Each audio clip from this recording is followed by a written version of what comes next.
araw-araw ka na magiging mapera, gawin nyo po ito.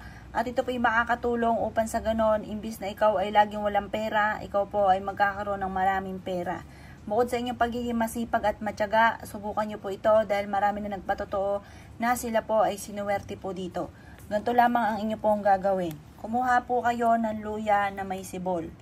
Ngayon, ito po ay yung luya, ang gagawin nyo lamang, pumutol ka ng maliit at ihaplos sa inyo pong palad. Ang haplos nito mga bossing ko ay sign ng peso or kaya po ay dollar. Ganun po inyo pong gagawin para maalis kung ano man ang mga negatibong enerhiya na nagdudulot ng kamalasan kung bakit lagi kang walang pera. Ito po ay gawin nyo ng 3 beses. Peso sign or kaya po ay dollar sign mga bossing. Yan. Ito ay gawin nyo ng umaga lamang. Pinakamabisang araw, Tuesday or Friday. At pagkatapos sabihin nyo, simula na ito ng tagumpay ko, hindi na ako mamumblema tungkol sa usapin ng pera. At pagkatapos, kunin nyo po itong kuntil na ito ng luya at ilagay nyo po ito sa inyo pong pouch na kulay pula. Mas mainam, meron ka mga ganito dahil ito po ang lagayan natin ng ating mga pampaswerte. At ito para hindi kalat sa inyo pong bag. Tapos, kumuha po kayo ng asin. Ganyan lamang. Pagkatapos, magwi-wish po kayo.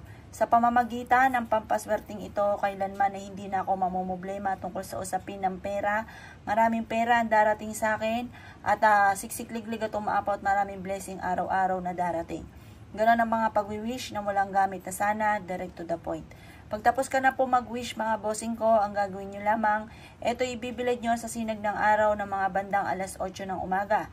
At pagkatapos nyo po itong ibilad ng alas 8, magsisimula ka ng alas 7, matatapos ng alas 8, kunin nyo po ito at ilagay sa inyo pong bag. Ang dulot nito ay napakaswerte. Kung lagi kang minamalas, laging walang pera, sa pamamagitan ng ganitong mga pamamaraan ay makakatulong po ito bukod sa inyong pagiging masipag at matyaga. Makakatulong po siya upang sa ganon hindi ka lagi naubusan ng pera. Makakatulong po ito upang sa ganon kayo po ay magkaroon ng maraming pera. Proven po ito, maswerte po ito mga bossing.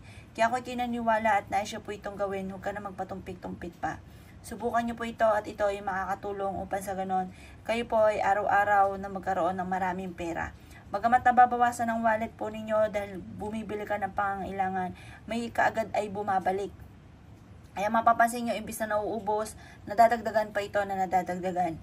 Basta positive ka lang lagi at lagi nyo po itong dadalhin. Kapag natuyo na yung luya, mas okay po yan dahil ang luya, mentras natutuyo ay mas nagiging powerful lalo na tungkol sa usapin ng pera.